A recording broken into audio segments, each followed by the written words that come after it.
What I'd like to demonstrate today is how I go about a large silversmithing project. In this case, I'm making what's called a Ner Tamid for our synagogue. A Ner Tamid is the eternal light that you see above the ark in most synagogues. It represents God's presence with us at all times.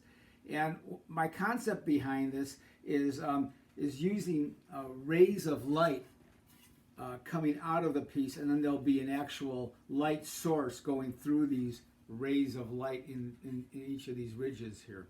So here's how I start. I start with paper templates. The paper templates tell me where to make the creases, how I'm going to make my T-folds, and then what the final piece will look like. By working with paper or cardboard templates, I can very quickly put together a design and know what kind of problems we're going to have when I fabricate it. I'm going to start with a T-fold. It's a full forming technique invented by Charles Lutenbrain. And then I'm going to add another T-fold piece and slide the two into each other and build the piece out that way. Once the piece is put together, I'll form it into a compound curve. Okay, so once I have a template, I need to make a copper prototype. The reason I make copper prototypes is because copper works very similar to silver. I don't want to make any mistakes when I finally do the piece in silver.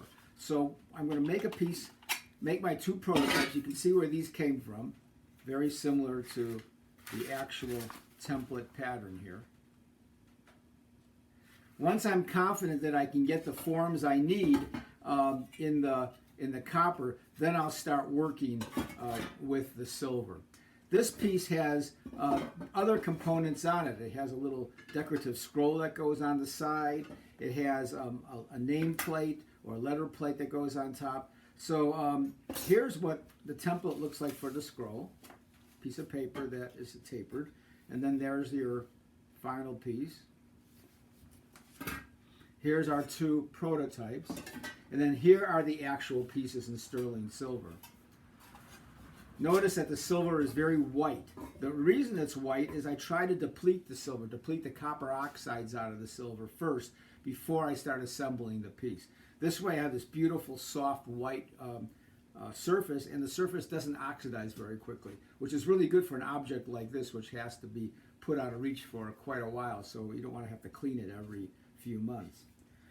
Here's the scroll part, and the way these will go together in the final piece